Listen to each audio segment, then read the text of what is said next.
41 number 41 number question है, काफी जबरदस्त क्वेश्चन है, देखेगा। Non suppurative complication due to untreated pharyngitis. Question समझ में आया? अनट्रीटेड फेरेंजाइटिस यानी फेरेंस का ट्रीटमेंट नहीं किया गया है, उसके कारण से कॉम्प्लिकेशन आ रहा है उसके कारण से कॉम्प्लिकेशन आ रहा है। कौन सा complication? Non suppurative complication. Question समझ में आ गया? Non suppurative complications due to untreated pharyngitis, यानी नॉन सुपुरेटिव कॉम्प्लिकेशंस आपको बताना है जो कि अनट्रीटेड फेरेंजाइटिस के कारण से हुआ है। कौन सा है? पहला ऑप्शन देखेगा ओटाइटिस मीडिया, सेकंड ऑप्शन देखेगा साइनोसाइटिस, थर्ड ऑप्शन देखेगा पेरिटोन्सिल एब्सिस, और फोर्थ ऑप्शन देखेगा रूमेटॉइड हार्ट डिजीज। चलेगा, जल्दी से आंसर दीजिएगा, क्या करेक्ट आंसर है? नॉन सुपोर्टिव या non suppurative complication due to untreated pharyngitis, pharyngitis को ट्रीटेड नहीं किया है, ट्रीटमेंट नहीं किया है, ट्रीट नहीं किया है, उसके कारण से नॉन सुपरेटिव कॉम्प्लिकेशन कौन सा होगा? जल्दी से आपको आंसर बताना है, फिर उसका करेक्ट आंसर आपको मिलेगा। जल्दी कीजिएगा, 5 सेकंड आपके पास है इस क्वेश्चन के लिए।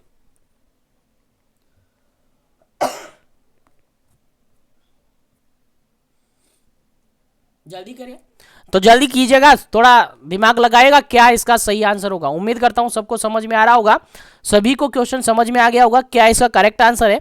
आंसर जरूर देना है, सबको आंसर देना है, ठीक है? सबको आंसर देना है ताकि सभी का यहाँ पर सेल्फ कॉन्फिडेंस बन सके और सब अपने अपने आप को खुद को सेल्फ इवेल्यूएट कर सके कि क्या इसका करेक्ट आंसर होगा। जल्दी से आंसर दीजिएगा। कॉम्प्लिकेशन के रिगार्डेड क्वेश्चन है, किसके रिगार्डेड है? कॉम्प्लिकेशन के रिगार्डेड क्वेश्चन है। क्वेश्चन यहां पर नॉन सुपुरेटिव कॉम्प्लिकेशन पूछ रहा है।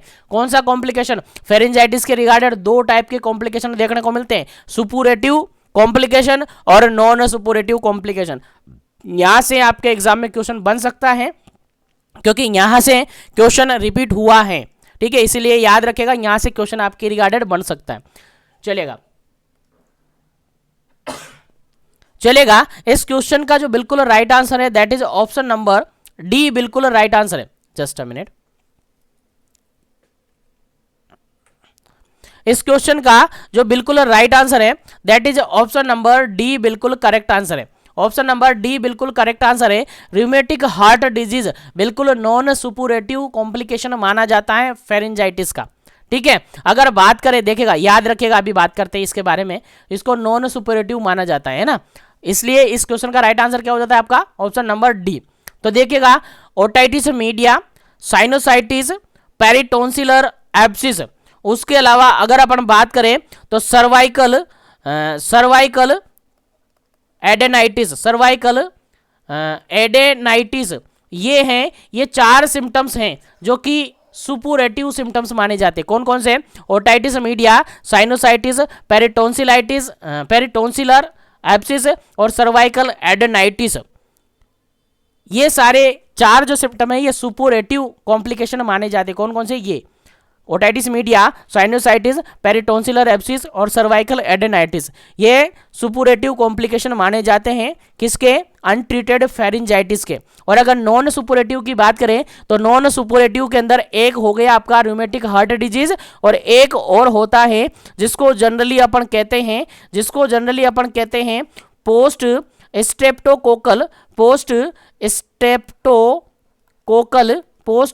स्टेप्टोकोकल ग्लोमेरुनेफ्राइटिस। याद रखेगा, ये दोनों हैं जो कि नॉन सुपुरेटिव माने जाते हैं। 4 तो क्या हो गया? सुपुरेटिव। कौन कौन से? ओटाइटिस मीडिया, साइनोसाइटिस, पेरिटोन्सिलर एब्सिस और सर्वाइकल एडेनाइटिस, ये तो सुपुरेटिव कॉम्प्लिकेशन माने जाते हैं फेरेंजाइटिस के। और अगर नॉन सुपुरेटिव की बात करें तो रूमेटिक हार्ट डिजीज होती है और दूसरा है पोस्ट स्टेप्टोकोकल ग्लोमेरुलनेफ्राइटिस, ये नॉन सुपुरेटिव कॉम्प्लिकेशन माने जाते हैं किसके?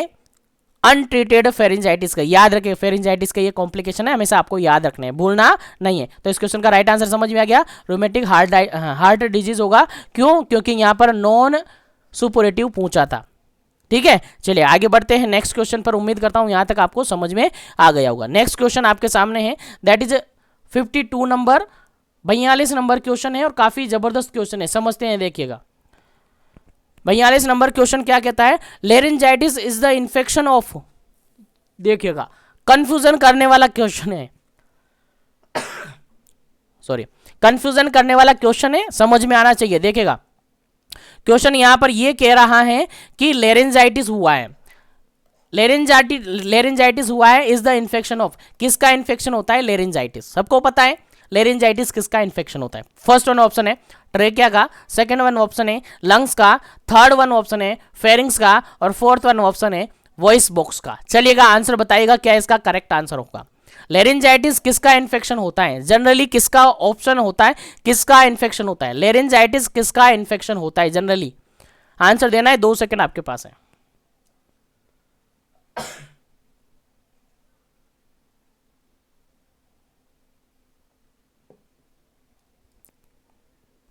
चलिएगा इस क्वेश्चन का जो बिल्कुल राइट आंसर है that is option number D, बिल्कुल राइट आंसर है।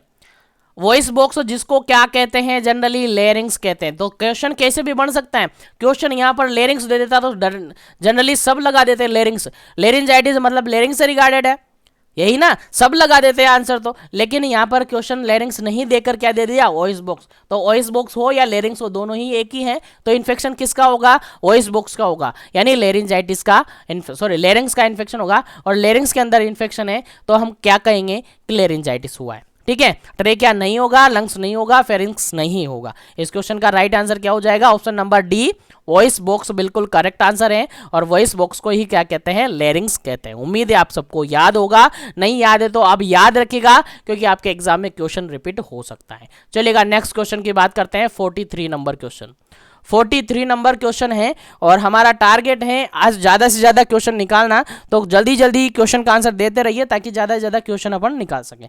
चलेगा नेक्स्ट क्वेश्चन आपके सामने है 43 नंबर क्वेश्चन, 43 नंबर क्वेश्चन। और क्वेश्चन यहाँ पर ये कहता है acute laryngitis is a temporary condition caused by, question समझ में आ गया। क्वेश्चन ये है acute laryngitis is a temporary condition is caused by. Question simple सा ये है कि जो अक्यूट लेरिंजाइटिस होता है वो किसके कारण से होता है, क्वेश्चन ये पूछा है। एक्यूट लेरिंजाइटिस है जो कि टेम्परेरी कंडीशन मानी जाती है, वो किसके कारण से होती है। पहला ऑप्शन देखिएगा, an underline infection, underline infection के कारण से। सेकेंड वन ऑप्शन देखेगा over use of vocal cord, vocal cord के ओवर यूज से।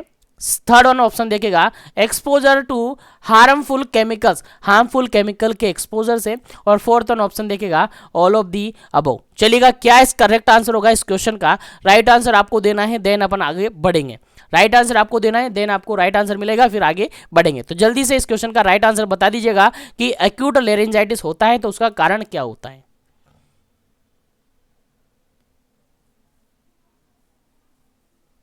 चलेगा इस क्वेश्चन का बिल्कुल करेक्ट आंसर है that is first number option, second number option, third number option, यानी बिल्कुल राइट आंसर है ऑप्शन नंबर डी, बिल्कुल सही आंसर है ऑल ऑफ दी अबव। क्योंकि फर्स्ट के कारण से, अंडरलाइन इन्फेक्शन के कारण से लेरिंजाइटिस हो सकता है, वोकल कॉर्ड के ज्यादा यूज से भी लेरिंजाइटिस हो सकता है, और हार्मफुल जो केमिकल्स है उनका एक्सपोजर होने से भी लेरिंजाइटिस देखने को मिल सकता है। तो इन सभी कोजेस के कारण से लेरिंजाइटिस देखने को मिल सकता है। तो आपका आंसर बिल्कुल क्या होगा, ऑप्शन नंबर डी बिल्कुल सही आंसर होगा। याद रहे, भूलना नहीं है, काफी इंपॉर्टेंट क्वेश्चन है आपके एग्जाम पॉइंट ऑफ व्यू से।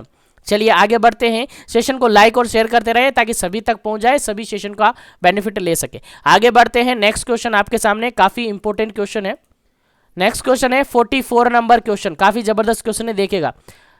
इंस्पेक्टिंग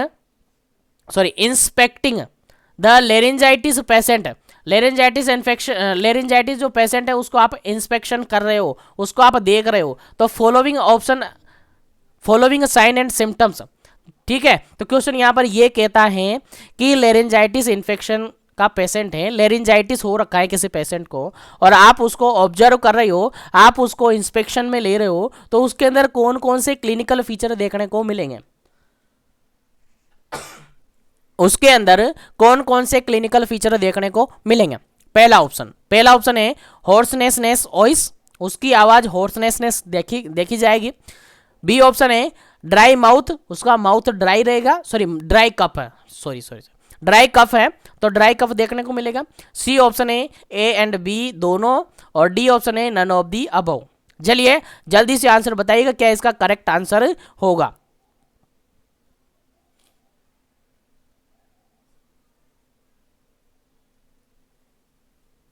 चलिए इस क्वेश्चन का बिल्कुल राइट आंसर है ऑप्शन नंबर, इस क्वेश्चन का बिल्कुल राइट आंसर है ऑप्शन नंबर सी, बिल्कुल राइट आंसर है 44 का बिल्कुल सी राइट आंसर है, क्योंकि यहां पर हॉर्सनेस वॉइस भी देखने को मिलती है और ड्राई कप भी देखने को मिलता है, क्योंकि लेरेंजाइटिस हुआ है और ओकल कोड यानी कि आई थिंक वॉइस बॉक्स के अंदर, आप सबको पता है वॉइस बॉक्स अपन ने कहा, तो वॉइस बॉक्स के अंदर इन्फेक्शन हुआ है तो ड्राई कफ भी देखने को मिलेगा और वॉइस भी चेंज देखने को मिलेगी। तो दोनों ऑप्शन है, इसीलिए इस क्वेश्चन का राइट आंसर है सी, ए एंड बी।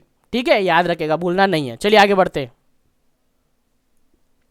चलिए आगे बढ़ते हैं नेक्स्ट क्वेश्चन पर। नेक्स्ट क्वेश्चन है आपका 44 नंबर क्वेश्चन, 45 नंबर क्वेश्चन, और क्वेश्चन काफी सिंपल और इजी क्वेश्चन है, आपको समझ में आना चाहिए। चलिए क्वेश्चन है 45 नंबर क्वेश्चन, 45 नंबर क्वेश्चन, और काफी जबरदस्त और सिंपल सा क्वेश्चन है, आपको समझ में आना चाहिए। चलिए क्वेश्चन यहां पर ये कहता है, क्वेश्चन ये कहता है टॉन्सिलाइटिस इज, जो टॉन्सिलाइटिस होता है वो क्या होता है, किसका इन्फेक्शन होता है। क्वेश्चन समझ में आ गया, चलेगा आंसर देखते हैं। पहला ऑप्शन यहां पर ये है इन्फ्लामेशन ऑफ साइनस, साइनस के अंदर इन्फ्लामेशन होना। सेकंड ऑप्शन है इन्फ्लामेशन ऑफ टॉन्सिल, टॉन्सिल के अंदर इन्फ्लामेशन होना। थर्ड ऑप्शन है इन्फ्लामेशन ऑफ टंग, टंग के अंदर इन्फ्लामेशन होना। और डी ऑप्शन है इन्फ्लामेशन ऑफ टीथ, टीथ के अंदर इन्फ्लामेशन होना। क्या करेक्ट आंसर है इस क्वेश्चन का, डायरेक्टली इस क्वेश्चन का राइट आंसर बताइएगा, और इसके अंदर केवल 2 सेकंड आपके पास है, फिर करेक्ट आंसर आपको मिल जाएगा। जल्दी कीजिएगा क्योंकि क्वेश्चन काफी सिंपल है, एज इट इज टर्मिनोलॉजी से रिगार्डेड क्वेश्चन है।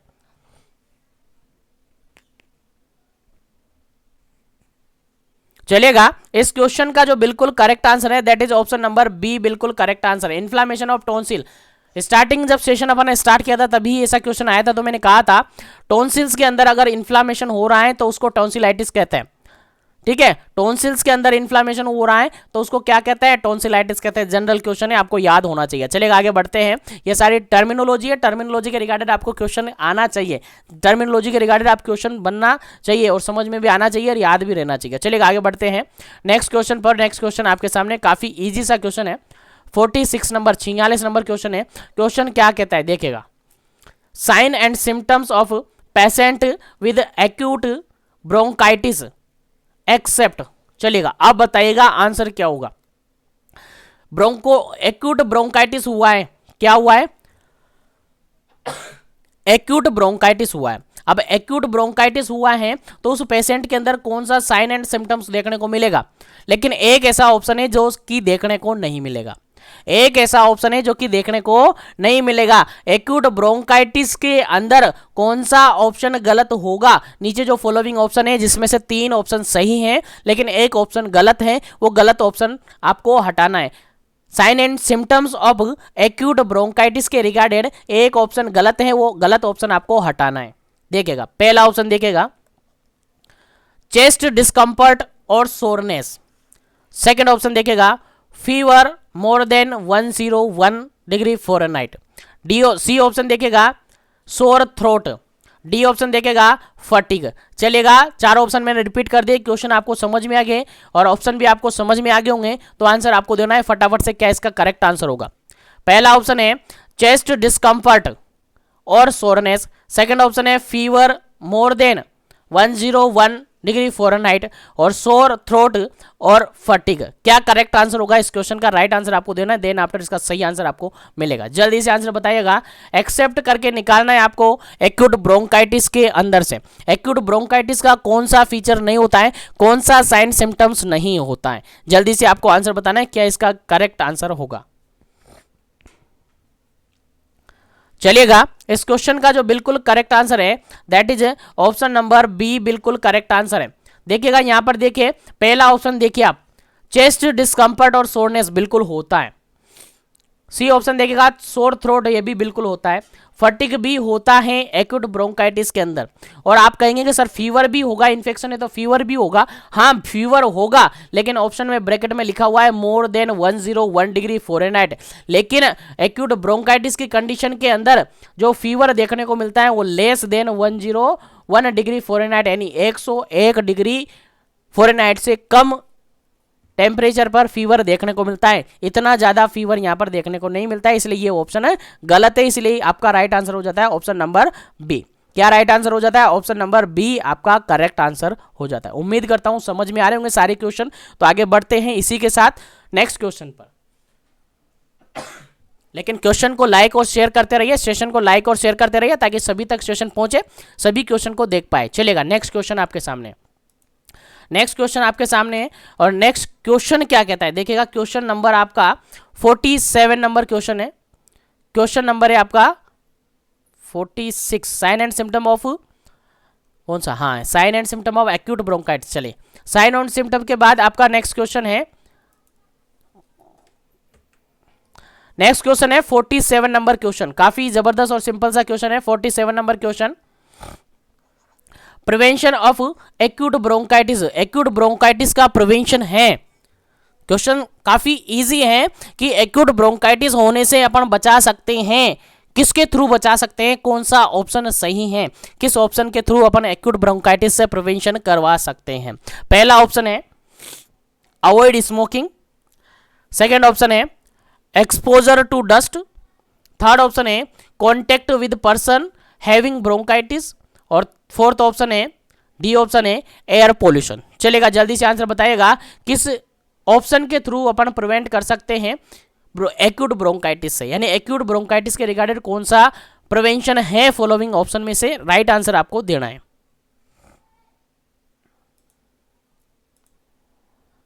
चलेगा, इस क्वेश्चन का जो बिल्कुल राइट आंसर है, इस क्वेश्चन का जो बिल्कुल राइट आंसर है वो है आपका ऑप्शन नंबर ए, बिल्कुल करेक्ट आंसर है। अवॉइड स्मोकिंग, अवॉइड स्मोकिंग, क्योंकि स्मोकिंग करने से एक्यूट ब्रोंकाइटिस हो सकता है। लेकिन अगर हम स्मोकिंग को अवॉइड कर रहे हैं, स्मोकिंग को करना नहीं चाह रहे, उसको अवॉइड कर रहे हैं, तो एक्यूट ब्रोंकाइटिस से बचा जा सकता है।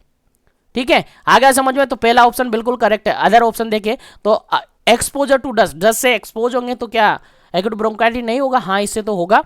और कॉन्टेक्ट विद पर्सन हैविंग, जिस पर्सन को ब्रोंकाइटिस है अगर उससे अपन कांटेक्ट करेंगे तो हमें नहीं होगा क्या? बिल्कुल होगा। एयर पोल्यूशन है तो हमें बिल्कुल एक्यूट ब्रोंकाइटिस हो सकता है। तो तीनों ऑप्शन क्या है? गलत हैं। इनसे क्या हो सकता है? एक्यूट ब्रोंकाइटिस हो सकता है। लेकिन अगर आप स्मोकिंग को अवॉइड करेंगे तो इससे आप बचा जा सकता है, इससे एक्यूट ब्रोंकाइटिस से बचा जा सकता है। तो इस क्वेश्चन का जो बिल्कुल करेक्ट आंसर है that is option number A, option number first बिल्कुल करेक्ट आंसर है, अवॉइड स्मोकिंग। चलिएगा, आगे बढ़ते हैं नेक्स्ट क्वेश्चन पर। नेक्स्ट क्वेश्चन है आपका क्वेश्चन नंबर 58, क्वेश्चन नंबर 58, और काफी इजी सा क्वेश्चन है, समझने की कोशिश कीजिएगा, आपको इजीली समझ में आएगा। चलिए, क्वेश्चन यहाँ पर ये कहता है risk factor of pneumonia, pneumonia के रिगार्डेड रिस्क फैक्टर हैं, यानी किसके कारण से न्यूमोनिया जनरली हो सकता है उसके रिस्क फैक्टर आपको बताने हैं। पहला ऑप्शन देखेगा सिगरेट स्मोकिंग, सेकंड ऑप्शन देखेगा अल्कोहलिज्म, थर्ड ऑप्शन देखेगा ए एंड बी, और फोर्थ ऑप्शन देखेगा none of the above, none of the above. जल्दी से आंसर बताइएगा क्या इसका करेक्ट आंसर होगा। तो आई थिंक क्वेश्चन का आंसर समझ में आ गया होगा आपको। क्वेश्चन समझ में आ गया तो आंसर भी समझ में आ गया। बिल्कुल इस क्वेश्चन का राइट आंसर आपको देना है, 2 सेकंड आपके पास है, फिर करेक्ट आंसर आपको बताया जाएगा।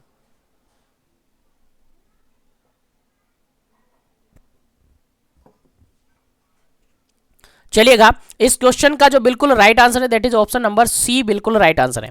ऑप्शन नंबर सी बिल्कुल राइट आंसर है, क्योंकि सिगरेट स्मोकिंग से भी न्यूमोनिया हो सकता है, अल्कोहलिज्म से भी न्यूमोनिया हो सकता है, ये न्यूमोनिया के रिस्क फैक्टर हैं। इसलिए ए और बी दोनों सही हैं, नन ऑफ दीज गलत है। तो सी ऑप्शन बिल्कुल सही आंसर है इस क्वेश्चन का। उम्मीद है समझ में आ गया होगा। तो आगे बढ़ते हैं नेक्स्ट क्वेश्चन पर, क्योंकि अभी क्वेश्चन काफी सारे बाकी हैं और नेक्स्ट क्वेश्चन पर पहुंच चुके हैं 49 नंबर क्वेश्चन पर, और क्वेश्चन समझते हैं। लेकिन वीडियो को लाइक नहीं किया तो लाइक कर दीजिए, शेयर नहीं किया तो शेयर कर दीजिएगा, ताकि सभी तक क्वेश्चन पहुंच जाए, सभी क्वेश्चन को देख सके। चलेगा, नेक्स्ट क्वेश्चन है 49 नंबर क्वेश्चन, और क्वेश्चन यहाँ पर यह कहता है preventive measures for pneumonia, pneumonia के रिगार्डेड प्रिवेंटिव फीचर कौन सा है?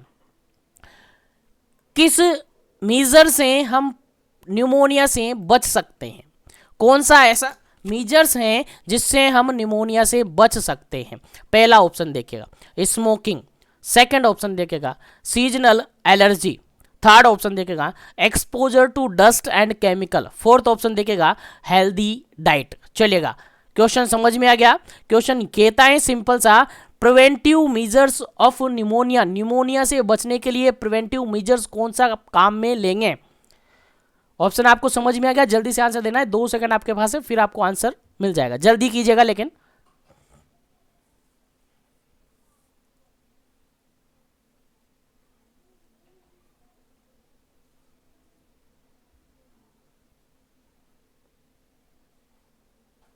चलेगा, इस क्वेश्चन का जो बिल्कुल राइट आंसर है that is option number D, बिल्कुल राइट आंसर है।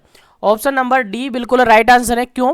क्योंकि स्मोकिंग करने से तो निमोनिया हो सकता है, सीजनल एलर्जी है तब भी निमोनिया हो सकता है, एक्सपोज हो रहे हैं आप डस्ट और केमिकल से तो भी निमोनिया हो सकता है, लेकिन अगर हेल्दी डाइट आप लेंगे तो इससे बचा जा सकता है। तो ऑप्शन के अकॉर्डिंग यहाँ पर इसका राइट आंसर होता है ऑप्शन नंबर डी। ऑप्शन के अकॉर्डिंग बिल्कुल राइट आंसर है ऑप्शन नंबर डी, बिल्कुल सही आंसर है। निमोनिया को बचा जा सकता है, निमोनिया से बचा जा सकता है हेल्दी डाइट लेकर, अकॉर्डिंग टू ऑप्शन बिल्कुल करेक्ट आंसर है डी ऑप्शन। चलिएगा आगे बढ़ते हैं नेक्स्ट क्वेश्चन पर, और नेक्स्ट क्वेश्चन है आपका 50 नंबर क्वेश्चन। नेक्स्ट क्वेश्चन है आपका 50 नंबर क्वेश्चन, और 50 नंबर क्वेश्चन काफी इजी क्वेश्चन है, लेकिन आपको कंफ्यूज कर सकता है क्योंकि आपने कहीं पढ़ा नहीं होगा, आपको कंफ्यूज कर सकता है क्योंकि आपने कहीं पढ़ा नहीं होगा। और इसीलिए मैं आप सबसे कहना चाहूंगा, जो भी कैंडिडेट अगर अभी तक अपने मॉड्यूल्स को उठाकर नहीं देखते हैं तो उन सभी कैंडिडेट से कहना चाहूँगा, जो भी कैंडिडेट अभी क्लास में प्रेजेंट हैं वो कैंडिडेट, और जो बाद में देखेंगे इस सेशन को, वो सभी कैंडिडेट जो भी CCH कर रहे हैं यानी BPCCHN कोर्स को कर रहे हैं अभी, जिनका एग्ज़ाम आने वाला है, उन सबसे कहना चाहूँगा अपनी मॉड्यूल्स जो यूनिवर्सिटी ने आपको भेजी है, आपको यूनिवर्सिटी की तरफ से मिली हैं, उनको एटलीस्ट एक बार जरूर नज़रें घुमाए, ताकि सभी क्वेश्चन आपकी नज़रों के सामने रहे और वहाँ पर कोई क्वेश्चन आता है तो उनको आप कर सकें। चलेगा आगे बढ़ते हैं नेक्स्ट क्वेश्चन पर। नेक्स्ट 50 नंबर क्वेश्चन है, और 50 नंबर क्वेश्चन के अंदर आपका क्वेश्चन ये पूछा जा रहा है, final stage of pneumonia, pneumonia का फाइनल स्टेज कौन सा होता है? निमोनिया का फाइनल स्टेज यहाँ पर आपसे पूछा है, तो फाइनल स्टेज ऑफ निमोनिया आपसे पूछा है। ऑप्शन के अकॉर्डिंग आंसर आपको देना है। पहला ऑप्शन है कंजेशन, सेकंड ऑप्शन है रेड हेपेटाइजेशन, थर्ड ऑप्शन है ग्रे हेपेटाइजेशन, और फोर्थ ऑप्शन है रिजोल्यूशन। चलेगा आंसर आपको बताना है, निमोनिया के रिगार्डेड फाइनल स्टेज कौन सी है? निमोनिया के रिगार्डेड फाइनल स्टेज कौन सी है? जल्दी से आंसर देना है, 5 सेकेंड आपको देता हूं, उसके बाद करेक्ट आंसर आपको मिलेगा। जल्दी कीजिएगा, फाइनल स्टेज बतानी है आपको।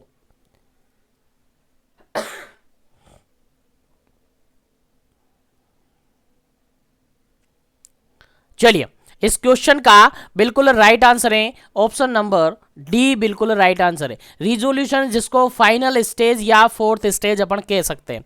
जनरली अगर अपन बात करें निमोनिया की स्टेजेस के बारे में, तो जनरली निमोनिया की 4 स्टेजेस काउंट की जाती है। जनरली निमोनिया की 4 स्टेजेस काउंट की जाती है। सर कौन कौन सी? अगर बात करें कौन कौन सी, तो पहली स्टेज होती है निमोनिया की, that is congestion.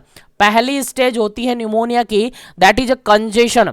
Second stage होती है निमोनिया की, दैट इज रेड हिपेटाइजेशन। याद रखिएगा, और जो भी कनेक्टेड है नोट कर लीजिएगा अपनी नोटबुक में, ताकि अगर क्वेश्चन आता है आपके एग्जाम में तो आप इजीली इसको सोल्व कर पाए। उसके अलावा अगर बात करें थर्ड स्टेज की, दैट इज ग्रे हिपेटाइजेशन।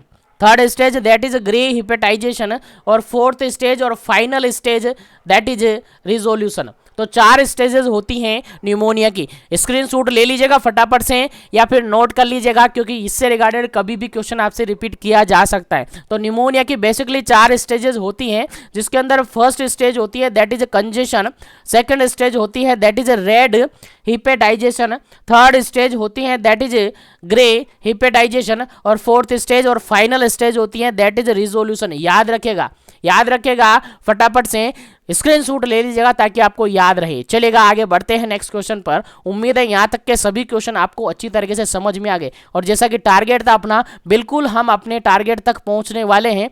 अभी हम 50 क्वेश्चन पर हैं। चलेगा, आगे बढ़ते हैं नेक्स्ट क्वेश्चन पर। नेक्स्ट क्वेश्चन है आपका 51 नंबर क्वेश्चन, 51 नंबर क्वेश्चन है, और काफी इजी, काफी सिंपल सा क्वेश्चन है। समझना है और आंसर देना है, लेकिन सेशन को लाइक नहीं किया तो लाइक जरूर करना है ताकि आपको भी क्वेश्चन समझ में आए। चलेगा, क्वेश्चन 51 नंबर क्वेश्चन है, और 51 नंबर क्वेश्चन क्या कहता है समझते हैं। 51 नंबर क्वेश्चन ये कहता है clinical feature of bronchial asthma. Bronchial asthma का क्लिनिकल फीचर कौन सा है? ब्रोंकियल अस्थमा का क्लिनिकल फीचर कौन सा है? चलेगा, क्वेश्चन समझ में आ गया। पहला ऑप्शन यहां पर है, पहला ऑप्शन यहां पर है वीजिंग, सेकंड ऑप्शन है कफिंग, थर्ड ऑप्शन है डिफिकल्टी इन ब्रीथिंग, और फोर्थ ऑप्शन है ऑल ऑफ दी अबव। चलेगा, जल्दी से इस क्वेश्चन का राइट आंसर बताइएगा, फिर इस क्वेश्चन का राइट आंसर आपको बताया जाएगा। जल्दी कीजिएगा, इस क्वेश्चन का राइट आंसर आपको बताना है। ब्रोंकियल अस्थमा का क्लिनिकल फीचर कौन सा होता है? चलिए, इस क्वेश्चन का जो बिल्कुल करेक्ट आंसर है that is option number D, बिल्कुल करेक्ट आंसर है। ऑप्शन नंबर डी बिल्कुल करेक्ट आंसर है, क्योंकि ब्रोंकियल अस्थमा की बात की जाती है तो वहां पर वीजिंग भी होता है, वहां पर कफिंग भी होती है, और ब्रीथिंग के अंदर भी डिफिकल्टी होती है, इसीलिए डी ऑप्शन बिल्कुल करेक्ट आंसर है। ऑल ऑफ दी अबव बिल्कुल सही आंसर है इस क्वेश्चन का। उम्मीद करता हूं क्वेश्चन समझ में आ गया है। तो इसी के साथ में क्वेश्चन को आगे बढ़ाता हूं, नेक्स्ट क्वेश्चन डिस्कस करते हैं। That is a 52 number question, 52 number question, और काफी जबरदस्त क्वेश्चन है, देखिएगा काफी जबरदस्त क्वेश्चन है। क्वेश्चन ये कहता है bronchial asthma triggers, bronchial asthma कौन करवाता है? क्वेश्चन यहां पर ये है, यानी ब्रोंकियल अस्थमा किसके कारण होता है, क्वेश्चन ये पूछा है। क्वेश्चन समझ में आ गया। चलेगा, ऑप्शन पढ़ते हैं फिर आंसर देते हैं। पहला ऑप्शन देखिएगा यहां पर, smoking and second hand smoke. Second option है, बी ऑप्शन है हेल्दी डाइट, और सी ऑप्शन है यहां पर infection such as cold, flu और न्यूमोनिया, और डी ऑप्शन है यहां पर ए एंड सी। चलेगा, अब आपको आंसर देना है। क्वेश्चन समझ में आ गया कि ब्रोंकियल अस्थमा किसके कारण से होता है, ट्रिगर्स पूछा है तो किसके कारण से होता है। फटाफट से आंसर दे दीजिएगा, 2 सेकंड आपके पास है, फिर करेक्ट आंसर आपको बताया जाएगा। जल्दी कीजिएगा।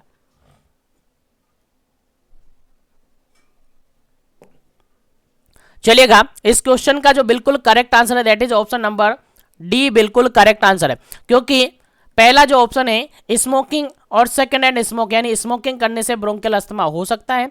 उसके अलावा सी ऑप्शन है infection like cold, flu, pneumonia, इनके कारण से भी ब्रोंकियल अस्थमा हो सकता है। लेकिन अगर कोई पर्सन हेल्दी डाइट ले रहा है तो उसके कारण से क्या नहीं होगा, ब्रोंकियल अस्थमा नहीं होगा, इसलिए बी ऑप्शन गलत ऑप्शन यहां पर है।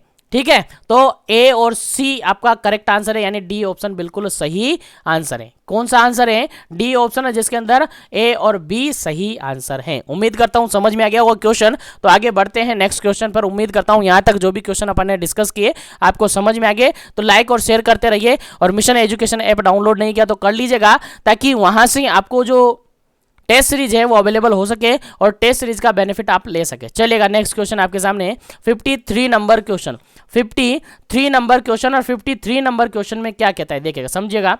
अ bad sign of asthma, asthma का बैड साइन कौन सा है, बुरा साइन कौन सा है? बैड साइन मतलब बुरा साइन कौन सा है? अस्थमा के अंदर कौन सा ऐसा क्लिनिकल फीचर देखने को मिलता है जिसको बैड साइन माना जाता है? अस्थमा के अंदर कौन से साइन को बैड साइन कहा जाता है? जल्दी से आंसर देना है। पहला ऑप्शन आपके सामने है टाइटनेस ऑफ चेस्ट, चेस्ट का टाइटनेस होना। सेकंड ऑप्शन है shortness of breath, shortness of breath, breath के अंदर शॉर्टनेस आना। थर्ड ऑप्शन है साइनोसिस होना, और फोर्थ ऑप्शन है कफ होना। जल्दी से आंसर बता देना है क्या इसका करेक्ट आंसर है। Tightness of chest, shortness of breathe, cyanosis और कफ, किस साइन को बैड साइन ऑफ अस्थमा कहा जाता है? जल्दी से आंसर बताइएगा क्या इसका करेक्ट आंसर है। देन आफ्टर सही आंसर बताया जाएगा और फिर आगे बढ़ा जाएगा। चलेगा, इस क्वेश्चन का जो बिल्कुल राइट आंसर है that is option number C, cyanosis is the bad sign, cyanosis is the bad sign for asthma, या bad sign is in asthma. Asthma के कारण से अगर बॉडी के अंदर साइनोसिस देखने को मिला है, that is a bad sign माना जाता है। क्यों माना जाता है? क्योंकि साइनोसिस एज अ कॉम्प्लिकेशन अपन कह सकते हैं। साइनोसिस कब होता है? जब किसी बॉडी पार्ट को बिल्कुल भी ऑक्सीजन सप्लाई नहीं हो रही है, बिल्कुल ऑक्सीजन सप्लाई नहीं हो रही है, और बिल्कुल ऑक्सीजन सप्लाई नहीं हो रही है तो उस बॉडी पार्ट के अंदर डिस्कलरेशन और स्किन के अंदर ब्लूइश डिस्कलरेशन देखने को मिलता है, उसी को साइनोसिस कहते हैं, जो कि बैड साइन है। कफ तो जनरली हो सकता है, टाइटनेस हो सकता है चेस्ट, और ब्रीथिंग के अंदर शॉर्टनेस हो सकती है, इनको बैड साइन नहीं कहेंगे, लेकिन साइनोसिस को बैड साइन बिल्कुल माना जाता है। याद रखिएगा, क्वेश्चन रिपीट हुआ है और आपके एग्जाम में भी रिपीट हो सकता है। चलेगा, मैं आगे बढ़ता हूँ नेक्स्ट क्वेश्चन पर। नेक्स्ट क्वेश्चन आपके सामने 54 नंबर क्वेश्चन, 54 नंबर क्वेश्चन, और क्वेश्चन काफी जबरदस्त है। क्वेश्चन ये कहता है कोजेज ऑफ हिमोप्टाइसिस एक्सेप्ट। क्वेश्चन समझ में आ गया? क्वेश्चन यहां पर ये कह रहा है कि जो हिमोप्टाइसिस होता है, हिमोप्टाइसिस मतलब आप सबको पता है, अभी थोड़ी देर पहले ये क्वेश्चन अपन ने डिस्कस किया था। हिमोप्टाइसिस मतलब जनरली जो स्पूटम होता है, स्पूटम होता है उसके अंदर क्या होना? ब्लड आना, यानी कफिंग के अंदर ब्लड आना, वही होता है हिमोप्टाइसिस। तो जनरली उसका कारण होता है, हिमोप्टाइसिस का कारण होता है, एक्सेप्ट करके पूछना है। यानी नीचे दिए गए फॉलोइंग ऑप्शन में से 3 सही ऑप्शन है जो कि हिमोप्टाइसिस करवा सकते हैं, लेकिन एक ऐसा ऑप्शन है जो कि हिमोप्टाइसिस नहीं करवाता है। तो कौन सा ऑप्शन है? पहला ऑप्शन देखिएगा, pulmonary TB, pulmonary tuberculosis. Second option है ब्रोंकाइटिस, और थर्ड ऑप्शन है पल्मोनरी इम्बोलिज्म। फोर्थ ऑप्शन है मेनिंजाइटिस। जल्दी से इसका आंसर देना है, क्या इस क्वेश्चन का राइट आंसर होगा, देन अपन आगे बढ़ेंगे नेक्स्ट क्वेश्चन पर। जल्दी से आंसर देना है।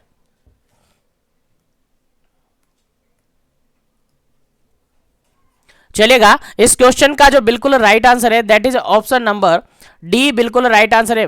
मेनिंजाइटिस के कारण से हिमोप्टाइसिस नहीं हो पाता है, ठीक है। पल्मोनरी टीबी के कारण हो सकता है, ब्रोंकाइटिस के कारण से हो सकता है, और पल्मोनरी इम्बोलिज्म के कारण से हिमोप्टाइसिस देखने को मिलता है, लेकिन जनरली मेनिंजाइटिस के कारण से हिमोप्टाइसिस देखने को नहीं मिलता है। तो ये गलत ऑप्शन है और हमें एक्सेप्ट ही निकालना था, उसी के अकॉर्डिंग इसका राइट आंसर हो जाता है ऑप्शन नंबर डी।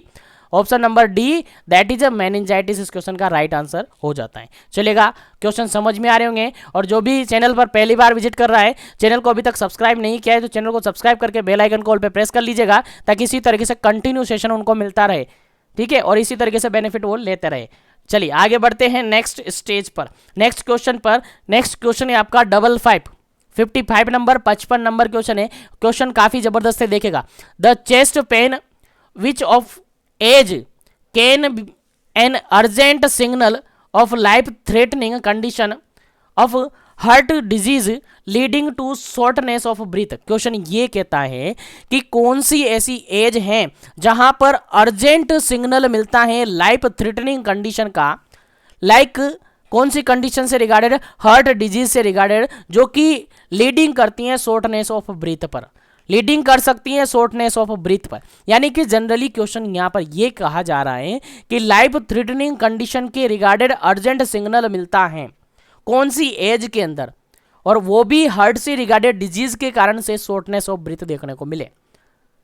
क्वेश्चन समझ में आ गया? ऑप्शन पढ़ते। पहला ऑप्शन यहां पर ये है अबाउ 10 ईयर, सेकेंड ऑप्शन है अबाउ 19 ईयर, थर्ड ऑप्शन है अबाउ 35 ईयर, सॉरी 25 ईयर, और डी ऑप्शन है अबाउ 35 ईयर।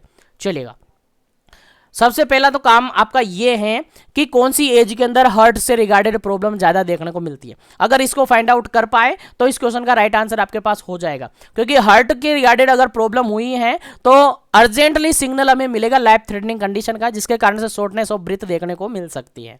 तो वो ईयर, वो एज हमें बतानी है। चलेगा,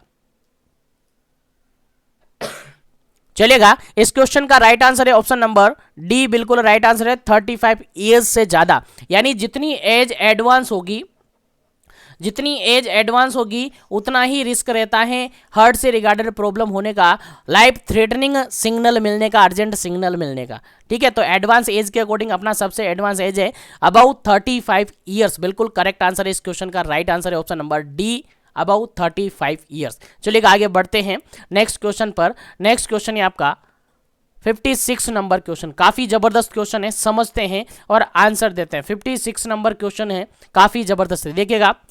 causes of acute chest pain except, question समझ में आ गया।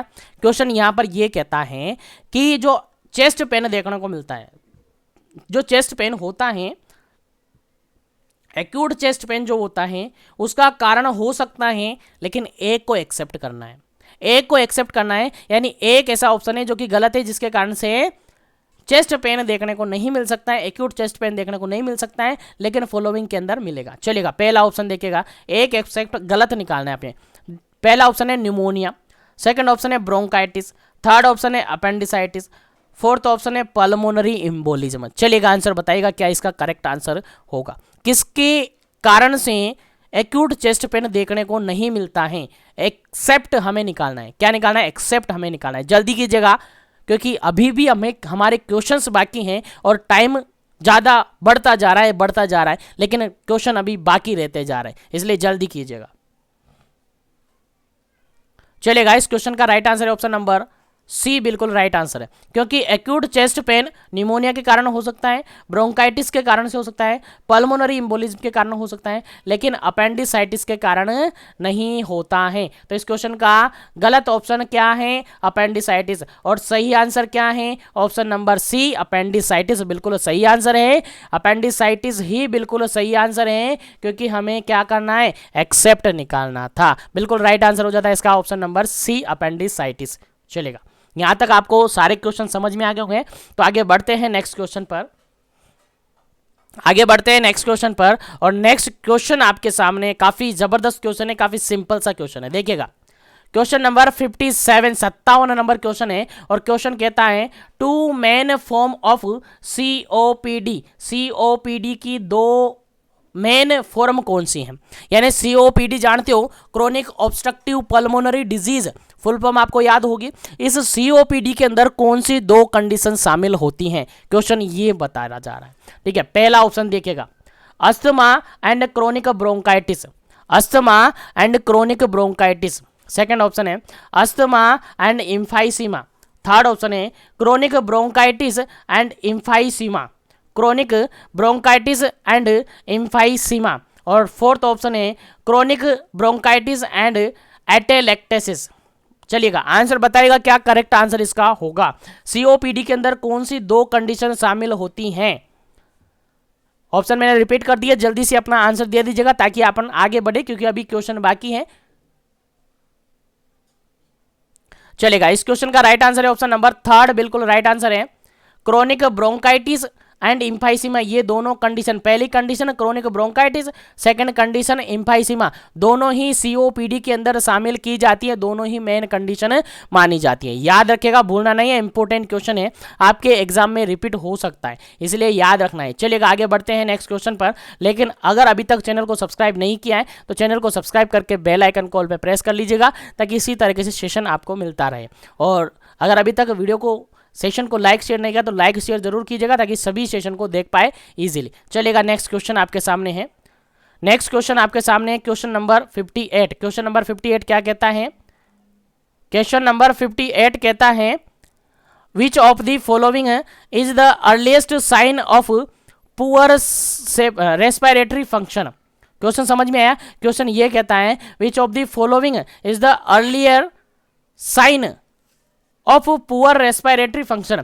लेकिन यहां पर क्वेश्चन ये कहता है कि अगर रेस्पिरेटरी सिस्टम के रिगार्डेड कोई भी कंडीशन ऐसी हो गई है जिसके कारण से आपका रेस्पिरेटरी सिस्टम पुअर हो गया है, आपका रेस्पिरेटरी सिस्टम क्या हो गया है, पुअर हो गया है। अब पुअर हो गया है तो उसके अर्ली साइन कौन सा होगा, अर्ली साइन कौन सा होगा। आपका रेस्पिरेटरी सिस्टम पुअर हो गया है, पुअर हो गया है मतलब कमजोर हो गया है, तो उसके अंदर अर्ली साइन कौन सा देखने को मिलेगा।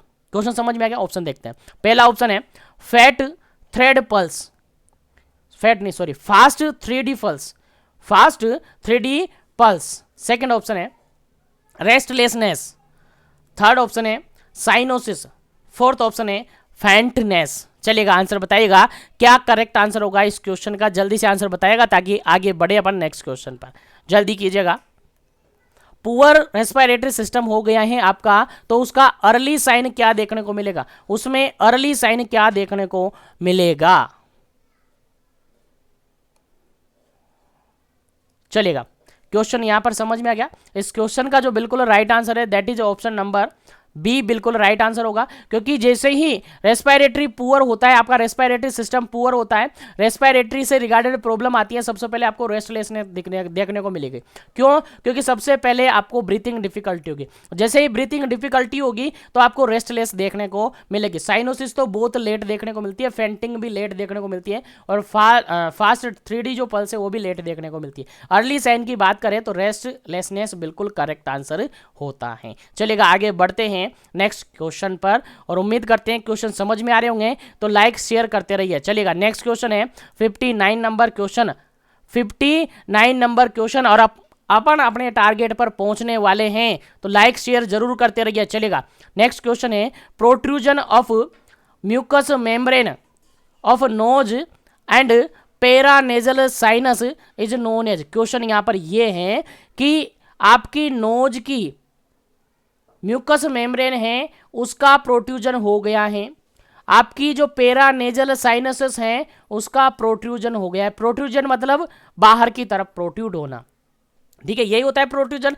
तो म्यूकस मेम्ब्रेन और आपकी पेरानेजल साइनसेस का प्रोट्रूजन हो गया है, तो उस कंडीशन को अपन क्या कहेंगे? क्वेश्चन समझ में आ गया? चलिए ऑप्शन पढ़ते हैं। पहला ऑप्शन है नेजल पोलिप कहेंगे, सेकंड ऑप्शन है नेजल प्रोलिफरेशन कहेंगे, थर्ड ऑप्शन है कोराइजा कहेंगे, फोर्थ ऑप्शन है म्यूकस हाइपरट्रोफी कहेंगे। क्या कहेंगे? जल्दी से आपको आंसर देना है इस क्वेश्चन का कि हम क्या कहेंगे ऐसी कंडीशन को जिसके अंदर म्यूकस मेम्ब्रेन ऑफ नोज की म्यूकस मेम्ब्रेन का प्रोट्रूजन हुआ है, पेरासाइनसिस का प्रोट्रूजन हुआ है, तो ऐसी कंडीशन को अपन क्या कहेंगे? 2 सेकंड आपको देता हूं, उसके बाद करेक्ट आंसर आपको देना है, देन अपन आगे बढ़ेंगे।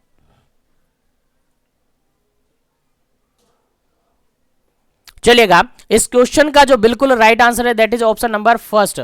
Option number first nasal polyps कहा जाता है। अगर नोज की म्यूकस मेम्ब्रेन और पेरानेजल साइनसेस का प्रोट्रूजन होता है तो ऐसी कंडीशन को कहा जाता है नेजल पोलिप्स कहा जाता है। याद रखेगा, रिपीटेडली क्वेश्चन पूछा हुआ है, काफी इंपॉर्टेंट क्वेश्चन है ये क्वेश्चन, इसलिए आपको याद रखना है। चलेगा आगे बढ़ते हैं नेक्स्ट क्वेश्चन पर, और हम टारगेट पर पहुंचने वाले हैं, तो वीडियो को ज़्यादा से ज़्यादा लाइक कर दे, शेयर कर दे। जो भी पहली बार विजिट कर रहे हैं, बार बार विजिट करते, चैनल को अभी तक सब्सक्राइब नहीं किया है, लाल रंग अभी तक सब्सक्राइब लाल हो रखा है तो उसको काला कर दे फटाफट से, और बेल आइकन कॉल पर प्रेस कर दे ताकि इसी तरीके से सेशन आपको मिलता रहे। चलेगा नेक्स्ट क्वेश्चन है आपके पास 60 नंबर क्वेश्चन, 60 नंबर क्वेश्चन, और यहाँ पर क्वेश्चन ये कहता है कि highest risk of respiratory failure in present in, देखिएगा क्वेश्चन यहां पर ये है सॉरी, क्वेश्चन यहां पर ये कहता है कि किस पेशेंट के अंदर रेस्पिरेटरी फेलियर सबसे ज्यादा देखने को मिलता है? किस पेशेंट के अंदर रेस्पिरेटरी फेलियर सबसे ज्यादा देखने को मिलता है? क्वेश्चन ये आपके पास है, आंसर आपको देना है। क्वेश्चन उम्मीद है समझ में आ गया होगा। तो क्वेश्चन आपके पास पहला ऑप्शन देखिएगा क्लाइंट विद अस्थमा, ऐसा पेशेंट जिसको अस्थमा है। सेकंड ऑप्शन है क्लाइंट विद सीओपीडी, ऐसा पेशेंट जिसको सीओपीडी है। थर्ड ऑप्शन है क्लाइंट विद पेरिकार्डाइटिस, ऐसा पेशेंट जिसको पेरिकार्डाइटिस है। फोर्थ ऑप्शन है क्लाइंट विद निमोनिया, ऐसा पेशेंट जिसको निमोनिया है। चलिए बताइए कौन से पेशेंट के अंदर रेस्पिरेटरी फेलियर देखने को मिलेगा, हाईएस्ट रिस्क देखने को मिलेगी? अस्थमा, सीओपीडी, पेरिकार्डाइटिस और निमोनिया। जल्दी से आपको आंसर देना है ताकि आगे बढ़े अपन नेक्स्ट क्वेश्चन पर।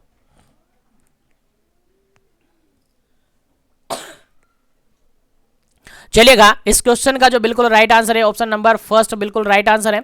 अस्थमा का जो पेशेंट होता है उसके अंदर रेस्पिरेटरी फेलियर होने के चांसेस सबसे ज्यादा होते हैं, क्योंकि अस्थमा के अंदर एपिसोड आते हैं। अस्थमा के अंदर क्या होता है, अस्थमेटिक जो होते हैं एपिसोड आते हैं जिसके अंदर उनको इनहेलर वगैरह की जरूरत पड़ती है। तो जैसे ही कोई स्टिमुलाई आता है उनको अस्थमेटिक क्या होता है, एपिसोड होता है। तो ऐसी कंडीशन में जो रेस्पिरेटरी फेलियर है वो देखने को मिल सकता है। तो सबसे ज्यादा जो रिस्क होती है फॉलोइंग ऑप्शन के अकॉर्डिंग अपन देखें तो बिल्कुल अस्थमा के अंदर सबसे ज्यादा रिस्क होती है रेस्पिरेटरी फेलियर होने की। तो उम्मीद करता हूं यहां तक के सभी क्वेश्चन आपको समझ में आए होंगे। तो सेशन को लाइक और शेयर करें, चैनल पर पहली बार विजिट करें तो चैनल को सब्सक्राइब करके बेल आइकन कॉल पे प्रेस करें।